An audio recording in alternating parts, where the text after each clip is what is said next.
My goal is to surprise you guys. As you might know, Borderlands 2 is over 9 years old. That means that finding new undiscovered stuff in the game is not very likely, but regardless of the age of the game, people are still finding new stuff today. No, I'm not talking about the small hidden details, Easter eggs here and there. I'm referring to the most hidden stuff this game has to offer. Anyways, here's 10 things you probably did not know about Borderlands 2. Thanks to BFS Panic for finding this one.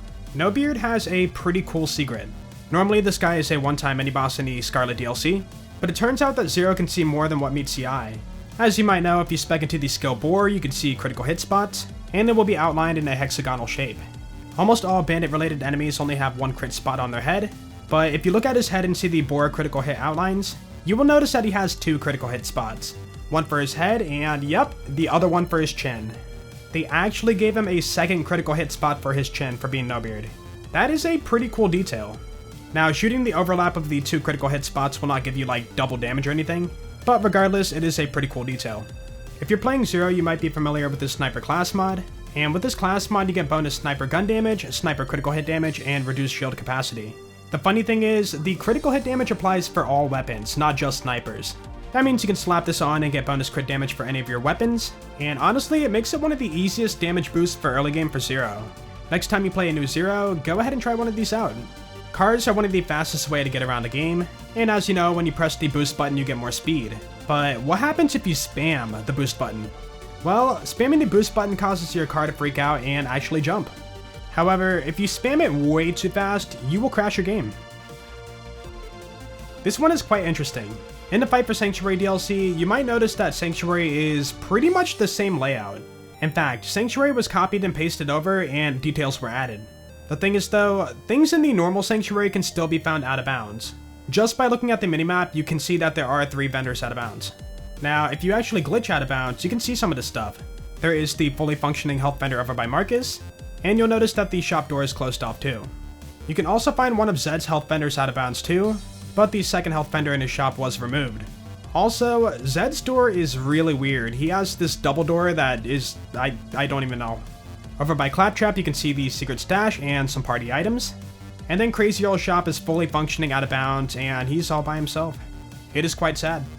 Over in the Caustic Caverns map, you can find the Minecraft Easter egg, and when you enter the Easter egg location, you will be chased by creepers. As you probably know, if you get close to a creeper, they will blow up.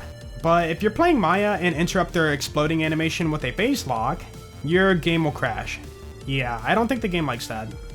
Now we're headed over to the Digistruck Peak DLC. And in this DLC, you can find jack cutouts. These things are placed around the map as a way to get ammo if you destroy them, but they are actually way more useful than that. Even after you destroy the cutout, the hitbox will still be there. That means you can shoot it to get healing, stack Anarchy on it with Gage, activate the Get Some skill with Salvador, stack Bloodlust on it with Krieg with a Tesla, and much more. That is pretty cool. I feel like this is one I should have known about, but thanks to Kai_TW, I learned something new. You see, Kai found out that you can actually shoot off Saturn's arms. The weird thing is that Saturn doesn't take critical hits and cannot be slagged or anything like that, so it is quite weird that the arms fall off in the first place. If you do a massive amount of damage to the metal piece under his arm, the arms can pop right off. Now, I tried this in TVHM, UVHM, and even the OP levels, but after many tries in those game modes, I could not get his arms to pop off. It's probably due to doing a massive amount of damage to his arm in the first place, so if you do enough in one shot, the arms should pop off. The only benefit this has is stopping the shock attack that it can do from happening, but either way, Armless Saturn, who could hate that? I want to give a big thanks to Mopioid for showing me this one. This is one that happens in front of your eyes all the time, but it happens so fast you normally never see it. If you open a red chest in which the launcher spawns on the bottom row, you can see the launcher quickly flip 180 degrees through the box. This happens so fast that it's only on screen for a frame or two, so you can't really see what's going on unless you slow down the game. I'm not sure why the launcher flips, but it's possible that it's done just to have the gun face a different direction. It adds a little variety. In Memoriam is a really weird side quest.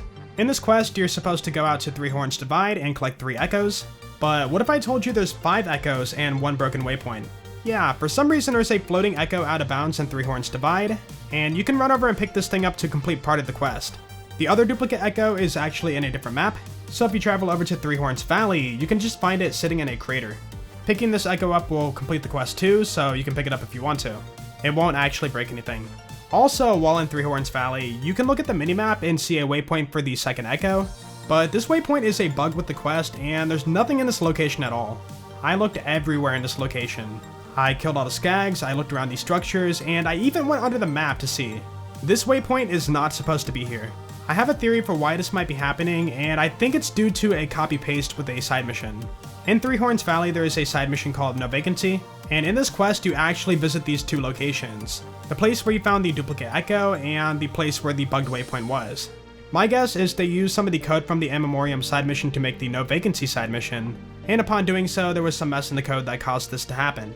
But a final one, this has to do with Maya, and as you know, she has a skill called Res. With this skill, you can bring your teammates out to fight for your life, and it is a very good skill to have in co-op. What if I told you you can use Res on Deathtrap too? Sadly, this will not do anything, and it achieves nothing, but when Deathtrap is at low HP, you can use Res. The weird thing is, it will say you used Res on Dot. I guess since Deathtrap is an AI and not a co-op partner, the game doesn't know what to put for a name right there. Either way, I did find it pretty funny, and it is, again, quite useless. I figured I'd throw in one more just for the heck of it. So if you go over to Sanctuary in the Fight for Sanctuary DLC or normal Sanctuary, you can find something interesting on the Crimson HQ table. Looking at it, you will see an overview of the map in the game, but you might notice that one location is spelled differently, Sawtooth Canyon.